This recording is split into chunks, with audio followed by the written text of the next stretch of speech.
주님께서 여러분과 함께 마테오가 전한 거룩한 복음입니다. 13장 24절에서 30절까지의 말씀입니다. 예수님께서 또 다른 비유를 들어 그들에게 말씀하셨다. 하늘나라는 자기 밭에 좋은 씨를 뿌리는 사람의 비길 수 있다. 사람들이 자는 동안에 그의 원수가 와서 밀 가운데 가라지를 덧뿌리고 갔다. 줄기가 나서 열매를 맺을 때의 가라지들도 드러났다. 그래서 종들이 집주인에게 가서 주인님, 밭에 좋은 씨를 뿌리지 않았습니까? 그런데 가라지는 어디서 생겼습니까? 하고 묻자 원수가 그렇게 하였구나 하고 집주인이 말하였다. 종들이 그러면 저희가 가서 그것들을 거두어낼까요?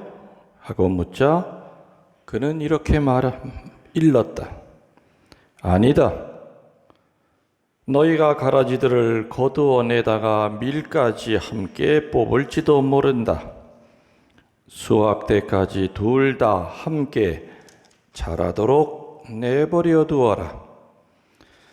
수확 때에 내가 일꾼들에게 먼저 가라지를 거두어 단으로 묶어 태워버리고 밀은 내 곡간으로 모아드리라고 하겠다.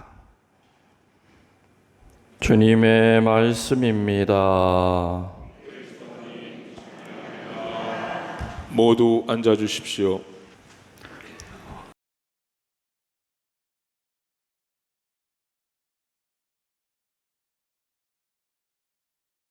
전미 예수님, 오늘 이 미사의 은총으로 여러분들 가정, 여러분 개개인 모두에게 하느님의 축복이 풍성히 내려가기를 축원합니다. 또 영이 아프신 분들, 또 육이 아파서 지금 병상에 누워 계신 분들도 하느님이 의사가 되시고 또 치유자가 되셔서 끊어져 있는 신경 이어주시고 부러져 있는 뼈 붙여주시고 또 암 때문에 고통당하고 있는 분들 암 뿌리까지 성령께서 깨끗하게 캐내주셔서 다른 것으로 전이 안 돼요. 다시 가정으로 돌려보내주시기를 또한 간절히 축원합니다. 인류가 생긴 이래 인류가 하느님을 향하여 하는 여러 가지 말이 있었겠죠. 하늘을 향해서 그 여러 가지 말 가운데 가장 많이 했던 말이 뭘 것 같습니까? 근데 그 말은 평탄할 때는 그 말 안 해요. 꼭 힘들고 어려울 때만 그 얘기를 해요. 인류가 하늘을 향해 묻는 질문 가운데 가장 많은 질문이 뭐냐면은 왜 하느님 악을 내버려 두십니까? 그거였어요. 악이 있는 걸로 봐서 하느님 당신 못 믿겠어요. 하느님이 계시다면은 악을 내버려 두실 리 없지 않습니까? 소위 신이 없다고 주장하는 사람들의 그 주장이 바로 이 세상이 선보다 악이 더 판을 치는 걸로 봐서는 하느님이 있다는 걸 못 믿겠다라고 이렇게 주장을 해요. 하느님이 있다면 이 세상의 그 못된 인간들을 왜 그대로 놔두시겠는가? 악이 제거되지 않는 걸로 봐서 신은 없다. 선한 사람들이 고생하고 남의 눈에 피눈물 나게 하는 사람들이 떵떵거리면서 잘 사는 걸 보면은 어찌 하느님이 있겠느냐. 대답 좀 해보시오. 예수님 시대 때도 이게 궁금했어요. 왜 저 로마 사람들은 왜 우리를 와서 이렇게 괴롭히는가? 없는 사람들은 한평생을 땅만 파다가 밥 세끼도 제대로 못 먹고 비참하게 죽어야 되는가? 다 착한 사람들인데 하느님 이거에 대해서 좀 설명 좀 해주세요. 그럼 내가 당신 확실히 믿겠어. 이런 질문은 이방인들만이 하는 게 아니죠. 우리 신자들도 그런 생각에 잠길 때가 있어요. 예수님 전에도 이 질문은 있었고요. 예수님 때도 이 궁금증은 있었고, 예수님이 답을 알려주셨는데도 불구하고 2000년 동안 지금도 계속해서 이 질문은 해대요. 하늘을 향해서. 그래서 우리 교회는 왜 이 세상에 악과 선이 존재하는지에 대한 것을 예수님의 가르침을 통해서 선명하게 사실은 계속 알려주고 있지요. 오늘 예수님이 어떤 예를 들어서 왜 이 세상에 악이 있고 왜 악을 그대로 내버려 두는지를, 그리고 나중에는 어떻게 하실 것인지에 대한 것을 뭘 가지고 설명을 해 주셨습니까? 밀과 가라지. 오늘 이 설명을 들었을 때요, 예수님 앞에 앉아 있는, 지금 여러분들이 제 앞에서 이렇게 강론 듣듯이 예수님 앞에 앉아 있는 사람들은 누구나 다 고개를 끄덕거릴 수 있는 거 가지고 얘기하신 거예요. 유대 땅에는 그 가라지라고 하는 것, 정확한 식물명은 갈보리라고 그래요. 갈보리라고 생긴 것이 얼핏 보면 보리랑 비슷해요. 이렇게 그냥 뭐 수염도 나 있고, 얼핏 보면 보리처럼 비슷한데 보리가 아니에요. 요즘 잔디도 보면은요, 정말 잔디랑 비슷한 잡초가 있어요. 잡초가 살기 위해서 잔디랑 비슷하게 이렇게 변화가 되는 거죠. 그래서 그 전에 베티에 있을 때 순례온 할머니들 보러, 할머니들 봉사 좀 하고 가고 싶으세요? 그러면 네, 봉사할 거 주세요. 요 성당 옆에 잔디밭에 잡초 좀 이렇게 뽑아주고 가시면 좋겠네. 나중에 가서 보면은 잔디만 다 뽑고 잡초는 그대로 내버려도, 할머니 이거 잔디인데, 아니 똑같이 생겼는데요. 하기는 잘 베이지도 않는 할머니들 보러 내가 뽑으래. 내가 잘못이네요. 예, 이제 잔디 그만 뽑으시고 집에 가세요. 그런 적이 있어요. 그 정도로 악과 선은 참 교묘하게 섞여요. 악은 혼자 있으면 금세 드러나기 때문에 반드시 선 가운데 들어가서 위장을 해요. 보호색으로 색깔을 바꾸고 선처럼 행동을 해요. 그렇기 때문에 속는 거죠. 그래서 분별력이 없으면 악을 등에 지고 살면서도 선을 등에 지고 산다고 착각을 하는 거죠. 갈보리라고 하는 이 잡초는 다 자라서 누렇게 되기 전에는 구별이 매우 힘듭니다. 그래서 일찌감치 가라지를 뽑으려 들다가도 잘못하면 아까운 밀까지 뽑아버릴 위험성이 꼭 있어요. 이삭이 패서 구분이 가능할 때라도 농부는 안 뽑아요. 종들은 가서 막 그리죠. 주인님 저거 가라지 뽑읍시다. 근데 주인 아니야, 아직 때가 안 됐어 그랬어요. 왜? 농부는 땅 밑에 모양을 읽어. 이 가라지라고 하는 놈이 이게 보통 놈이 아니라 죽을 때 혼자 안 죽어. 땅 속에서 어떻게 돼요? 자기 뿌리를 밀뿌리에다가 칭칭 감고 있어. 그래서 잡초를 휙 하고 잡아당겨 목까지 같이 올라와요. 그렇죠. 멀쩡한 밀까지 같이 뽑혀. 농부는 경험을 통해서 가라지 놈이 쉽게 죽을 놈이 아니라는 걸 알아요. 땅 속의 모양을 읽고 있기 때문에 종들이 와서 아유 저거 빨리 뽑아냅시다 해도 내버려둬. 아직 때가 안 됐어. 나중에 추수 때가 되면 어떻게 한다고요? 가라지 뽑아서 밀이 같이 나오든 상관없어. 둘이 같이 엉겨 있으면 밑에 뿔이 쫙 찢어가지고 가라지는 단으로 만들어서 불에 태워버리고 밀은 곡간에다가 차곡차곡 1년 양식으로 이렇게 쌓아두겠다. 그때까지는 좀 기다려라 하고 종들을 이렇게 달래는 그런 모습이 오늘 복음에 나오지요? 나와요. 예수님은 당시의 풍습, 당시의 농사 짓는 그 방법을 너무나 잘 알고 계셨기 때문에 그 얘기를 하니까는 농부들은 바로 알아들었어요. 그래, 맞아. 그냥 추수 때까지 그냥 내버려둬야 돼. 저 잘못 뽑았다가는 농사 망쳐. 저 잡초 저놈들이 그냥 죽을 놈들이 아니거든. 꼭 밀까지 같이 끌고 들어가. 이 세상에는 밀만이 아니라 가라지도 함께 있다는 것을 얘기하시면서 추수꾼인 하느님께서는 최후 심판 때에 모든 악을 없애버리시는 심판주이심을 오늘 복음에서 얘기하고 있지요.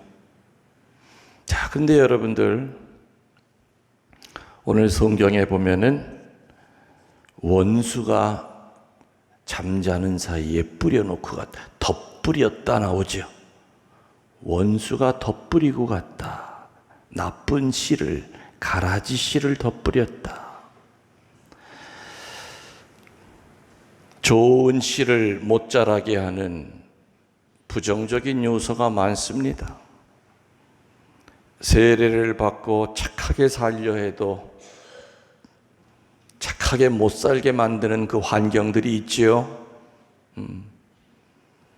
내 마음 안에 분명히 세례 때 좋은 씨가 뿌려졌는데 세례 받고 살다 보면은 내가 왜 이렇게 악하게 변하지?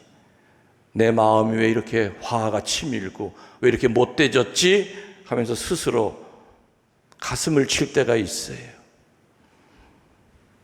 피정을 받고 눈물 콧물을 흘리면서 은혜를 받고 성령 충만해서 살려고 하면은 마귀가 와서 나쁜 씨를 뿌려서 피정 때 받은 은혜를 전부 다 시궁창 속에 다 빠뜨리려고 그래요. 주일 미사 잘하고 성체영하고 기쁜 마음으로 한 주일을 살려고 하면 웬걸 집에 가자마자 문 열고 들어가자마자 누가 덤벼예요. 좋은 씨를 못 자라게 하는 주변 환경이 너무너무 많아요. 분명히 그 나쁜 씨는 내가 갖다 뿌린 건 아닐 텐데 내가 농약사에 가서 그 잡초 씨 좀 주시오. 농약사에 가면은 잡초 씨 팔아요? 안 팔아요. 밭농사 짓는 사람들이 한여름 내내 싸우는 게 누구랑 싸워요? 옆에 주인이랑? 아니죠. 지랭이랑 싸워요? 아니에요. 잡초랑 싸워. 뽑고 나서 뒤돌았으면 또 올라와. 어떻게 생긴 게? 내 저놈의 씨앗은 심은 적도 없는데. 그러니까 은퇴하고 난 다음에 조그만 텃밭 하나 이렇게 좀 얻어가지고 푸성기 해먹으려고 하다가 나중에 그냥 손발 다 든대잖아. 세상에 잡초가 이렇게 많은지 몰랐다. 정말 자고 일어나면 잡초예요. 밤중에 왼수가 자는 사이에 뿌리고 갔다고 얘기하셨어요. 좋은 씨를 올바로 성장 못하게 하는 그런 원인들이 많습니다. 의식이든 무의식이든 그 과거의 상처로부터 헤어나질 못하면 우리는 절대로 좋은 씨가 성장하게끔 열매를 맺을 수 없는 환경 속에서 살죠. 악습이라든지 무지라든지 교만이라든지 욕심으로 가득 차 있을 때 이러한 씨는 어찌 보면은 마귀가 와서 뿌린 것이 아니라 우리가 스스로 가지고 있는 내 상처들입니다. 이런 상처가 있을 때는 올바로 성장을 못합니다. 그리고 이러한 악습, 무지, 교만, 욕심이라고 하는 이런 것이 있을 때는 괴롭고 많이 아프죠. 분명히 이것은 하느님께 나아가는 걸림돌이 될 수도 있지만 반대로 얘기하면 하느님께 나아가는 하나의 과정입니다. 빛이 들어오면 먼지는 드러납니다. 안 보이는 데가 보여요. 그래서 어떨 때 하느님께서는 우리들의 악습, 무지, 교만, 욕심 이걸 가지고도 하느님에게 멀어지게 하는 것이 아니라 오히려 더 가까워지게 하시려는 그런 의도도 있다는 거. 이게 그래서 우리들은 역설적인 얘기지만 악의 신비라고 얘기합니다. 하느님은 악을 가지고도 네가 얼마나 악 앞에 약하고 나 없이는 아무것도 할 수 없는 존재인가를 계속해서 드러내 주신다는 얘기죠. 오늘 29절에 보면은 가만두어라, 가라지를 뽑다가 밀까지 뽑으면 어떡하겠느냐. 이 말씀에서 연약한 밀 하나하나를 소중히 여기시는 하느님의 모습을 우리들은 헤아려 봅니다. 가라지 뽑다가 밀까지 뽑으면 어떡하겠느냐. 밀은 약합니다. 연약한 밀 하나하나를 소중히 여기시는 그 하느님의 자비로운 모습을 우리들은 압니다.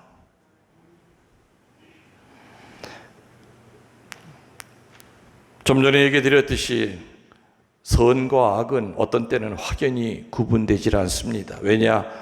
인간의 마음 속에 늘 같이 있기 때문이지요. 악은 바로잡을 수 있고 선으로 바뀔 수 있음을 하느님은 아시기 때문에 성급한 판단이나 단죄보다는 인내를 요구하시는 겁니다. 종들이 와서 주인님 저 잡초 빨리 뽑으시다 했을 때 내버려둬라. 종들은 속이 답답했죠. 빨리 후딱 뽑아버리면 나중에 추수할 때 일거리가 줄어들 텐데 왜 주인님은 저 잡초를 그냥 내버려두라 그럴까? 여러분들 식물 세계에서는 100년, 1000년이 지나도 잡초가 밀이 될 확률이 있습니까? 없습니까? 절대 없죠. 밀은 밀대로 살지만 잡초는 죽을 때까지 잡초입니다. 그러나 영적인 세계에서는 지금은 너의 삶이 가라지처럼 살지만 너도 회개하면 밀이 될 수도 있다는 그 희망이 있어요. 그리스도교의 출발이 뭡니까? 성인들이 들어와서 성인들이 모여 사는 데가 아니죠. 죄 짓는 죄덩어리 인간들이 들어와서 의인이 되려고 성인을 닮으려고 길을 쓰고 애쓰는 사람들이 모여 있는 데가 바로 그 교회예요. 그래서 교회 안에는 밀이 된 잡초도 있지만 계속해서 잡초로 머무는 사람들도 있어요. 어떨 때는 밀이 됐다가 어떨 때는 잡초가 될 때도 있어요. 그래서 제가 늘 하는 얘기가 뭡니까? 성당 다니면서 사람 보고 다니면 죽을 때까지 수십 번 냉담한다. 제가 그런 얘기 많이 하죠. 하느님을 보고 다녀야지 사람을 보고 다니다 보면 끝도 없이 상처를 받는다 이거죠. 믿었던 대모한테 상처받고 믿었던 대녀한테 상처받고 믿었던 신부님한테 상처받고 믿었던 신자한테 상처받고 그럼 신부 생활 못합니다. 신자 생활 못합니다.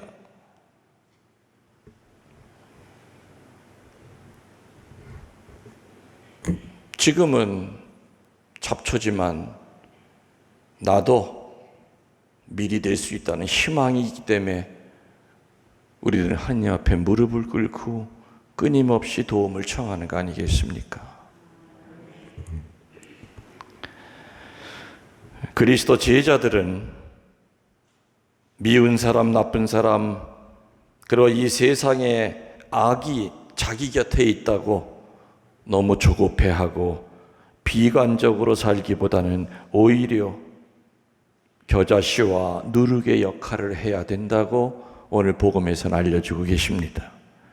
밀가루 반죽처럼 부풀어 오를 때까지 그 속에 들어가서 없어지는 누룩처럼 돼야 되고, 교회라고 하는 커다란 나무가지가 자라 선인과 악인 모두 회개시켜 그 나무가지에 깃들게 하도록 싹을 틔워야 된다고 가르쳐 주시지요. 선인과 악인의 판단은 오늘 복음에 나온 것처럼 마지막 때에 이루어질 것이고, 그리고 교회 안에 있다고 하는 그 사실만으로 구원받았다 안 받았다의 기준이 못 된다는 겁니다. 세례는 받았지만 비신자처럼 사는 사람이 있습니다. 세례는 받았지만 이방인처럼 살아가는 사람들, 다시 말하면 신앙의 행위가 동반되지 않고 열매를 맺지 못하는 사람들을 세례받은 비신자, 이방인이라고 얘기합니다. 이런 사람들에게는 하느님은 더 이상 구원자가 아닌 심판주가 될 것이라는 걸 우리는 늘 경계해야 될 겁니다. 오늘 예수님께서는 우리들에게 희망을 주십니다. 너의 삶이, 너의 가정이 지금 밀보다는 잡초에 가깝다 하더라도, 또 너가 살아온 지난 나날이 밀스러운 것보다는 가라지스러운 게 훨씬 더 많았다 하더라도, 바로 지금 이 순간 회개하여 내가 내미는 손을 잡는다면 너는 성인 성녀가 될 거라는 거죠. 바오로 사도가 처음부터 그 위대한 사도였습니까? 아우스팅 성인이 처음부터 성인이었습니까? 교회의 수많은 우뚝 솟은 봉오리 같은 큰 성인 성녀들의 그 과거를 보면은 하느님을 만나기 전과 후는 천지차이입니다. 예수님 만나기 전에는 정말 잡초도 그런 잡초가 없었어요. 그러다 예수님을 만나고 난 다음에는 밀이 되는 겁니다. 식물 세계에서는 불가능하지만 영의 세계에서는 잡초가 밀이 될 수가 있다는 거, 나도 그분들이 성인이 됐다면 나도 성인이 될 수 있다고 하는 확신을 갖고, 자신을 갖고 주눅 들지 말고, 비록 살다가 잡초 같은 삶을 살고 있다 하더라도 괴로워하지 말고 하느님 앞에 회개하고 통회하고 그분이 내미시는 손을 잡고 천국을 향하여 갈 때는 우리 모두 성인 성녀가 될 수 있음을 믿도록 합시다. 아멘.